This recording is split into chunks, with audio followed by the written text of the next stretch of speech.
श्री कृष्ण गोविंद हरे मुरारे, हे नाथ नारायण वासुदेव।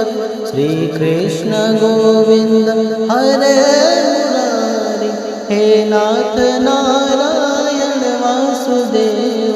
हे नाथ नारायण वासुदेव, हे नाथ नारायण वासुदेव, हे नाथ नारायण वासुदेव, हे नाथ नारायण। नमस्कार, आप सभी का बहुत बहुत स्वागत है श्री उदासी दरबार चैनल में। आज हम जया एकादशी की व्रत कथा श्रवण करेंगे। सर्व सिद्धि प्रदायक माघ मास के शुक्ल पक्ष की इस एकादशी का नाम जया एकादशी है। इस एकादशी व्रत में भगवान कृष्ण के केशव नाम से पूजा की जाती है। इस व्रत को करने वाले को भूत, प्रेत, पिशाच आदि निकृष्ट योनि में जाने का कभी भय नहीं रहता और इससे अनेकों जन्मों के सभी पाप नष्ट हो जाते हैं। वे इस लोक और परलोक में सभी सुख प्राप्त करते हैं। युधिष्ठिर ने पूछा, हे भगवान, आपने माघ मास कृष्ण पक्ष की षटतिला एकादशी व्रत का बहुत ही सुंदर वर्णन किया। अब आप कृपा करके मुझे माघ मास के शुक्ल पक्ष की एकादशी का क्या नाम है, उसकी व्रत विधि क्या है और किस देवता का पूजन किया जाता है। हे प्रभु, आप सब विस्तार पूर्वक कहिए। भगवान श्री कृष्ण बोले, हे पांडुपुत्र, माघ मास में शुक्ल पक्ष में जो एकादशी होती है उस एकादशी का नाम जया है। यह एकादशी सभी पापों को हरने वाली उत्तम तिथि है। पवित्र होने के साथ ही सभी पापों का नाश करने वाली है तथा मनुष्य को समस्त सुख, भोग और मोक्ष प्रदान करती है। इतना ही नहीं, यह एकादशी ब्रह्म हत्या जैसे महापाप तथा पिशाचत्व का भी विनाश करने वाली है। इसका व्रत करने पर मनुष्य को कभी भी किसी प्रकार की कोई प्रेत योनि में नहीं जाना पड़ता है। इसलिए हे राजन, इस जया नाम की एकादशी व्रत को हर मनुष्य मात्र को अपने जीवन में एक बार अपने जीवन को संवारने के लिए अवश्य करना चाहिए।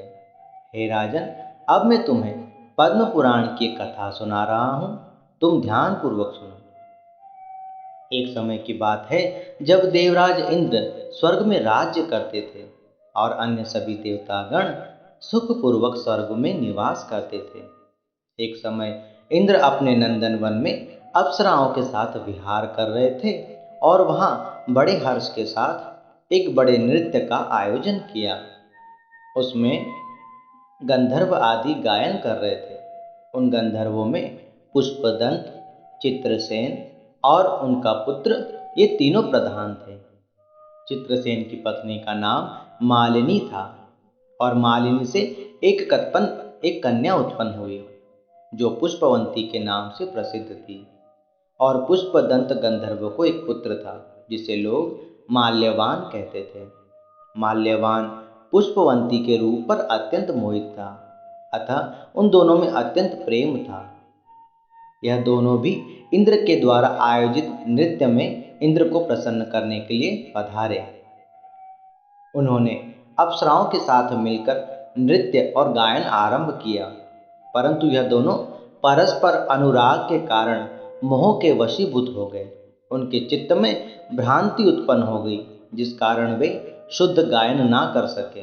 कभी ताल भंग हो जाता तो कभी गीत बंद हो जाता तो कभी नृत्य करते करते वे दोनों रुक जाते।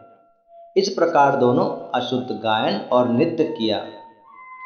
जब इंद्र ने इनकी भाव भंगिमाओं को देखा तो उनके प्रमाद पर विचार किया और इसमें अपना अपमान समझकर इंद्र क्रोधित हो गए और इन दोनों को श्राप देते हुए बोले, अरे मूर्खों, तुम दोनों को धिक्कार है।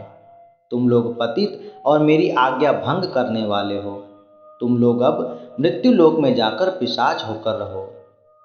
इंद्र के इस प्रकार श्राप देने पर उन दोनों के मन में बड़ा दुख हुआ और वे पिशाच योनि को प्राप्त कर हिमालय पर्वत पर चले गए और वहां भयंकर दुख भोगने लगे।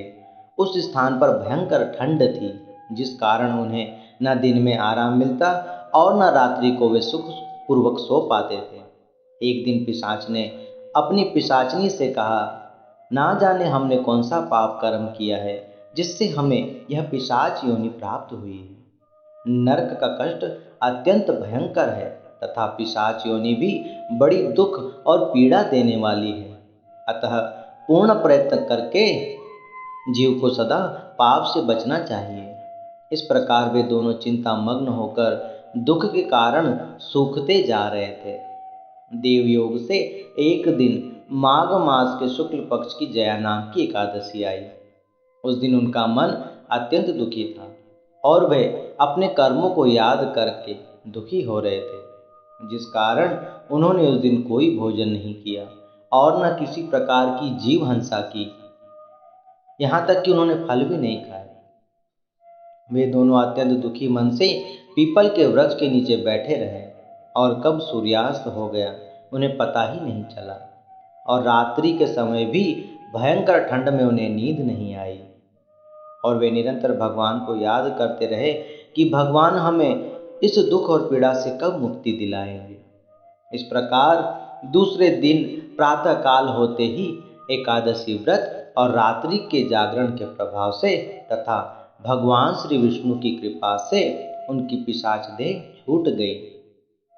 माल्यवान और पुष्पवंती ने पुनः अपनी पूर्व सुंदर देह प्राप्त की और वे अत्यंत सुंदर दिव्य देह प्राप्त कर सुंदर वस्त्र, अलंकारों और आभूषणों से अलंकृत होकर दोनों ने स्वर्गलोक को प्रस्थान किया। उस समय आकाश में देवगण तथा गंधर्वों ने उनकी स्तुति की और उन पर पुष्प वर्षा करने लगे। फिर वे दोनों स्वर्ग में जाकर इंद्र को प्रणाम किया और इंद्र उन्हें उनके प्रथम रूप में देखकर आश्चर्यचकित हो गए और उनसे पूछा, तुम्हें तो मैंने श्राप दिया था और तुम दोनों पिशाच योनि में दुख भोग रहे थे। आखिर किस कारण से तुम्हारी इस पिशाच योनि से मुक्ति हुई और किस देवता ने तुम्हारी मुक्ति की? तब माल्यवान बोला, हे देवेंद्र, भगवान श्री विष्णु जी की कृपा से और जया एकादशी के व्रत के प्रभाव से ही हमारी पिशाच देह छूटी है। तब इंद्र ने कहा, हे माल्यवान, भगवान की कृपा और एकादशी के व्रत करने मात्र से ही तुम्हारी पिशाच योनि छूट गई है, वरन हम लोगों के भी वंदनीय हो गए हो, क्योंकि भगवान श्री विष्णु और शिव जी के भक्त हम लोगों के लिए सदा वंदनीय हैं। और जो लोग एकादशी का व्रत करते हैं और भगवान कृष्ण के शरणागत होते हैं वह हमारे पूज्य होते हैं। अतः अब तुम दोनों हमारे कहने से सुधापान करो और सुखपूर्वक स्वर्ग में जाकर विहार करो। भगवान श्री कृष्ण बोले, हे राजन, इस जया एकादशी का बड़ा महत्व है। इस व्रत से बुरी योनियों से जीव छूट जाता है। जिस मनुष्य ने इस एकादशी का व्रत किया है उसने मानो यज्ञ, जप, तप, व्रत, दान, धर्म आदि सभी कार्य पूर्ण कर लिए हैं। जो मनुष्य एकादशी का व्रत करता है वह अवश्य ही हजारों वर्ष तक स्वर्ग में निवास करता है और उसने मानो संपूर्ण यज्ञों का अनुष्ठान ही कर लिया हो। इस महात्मा को पढ़ने और सुनने मात्र से ही अग्निष्ट योम यज्ञ का फल प्राप्त होता है।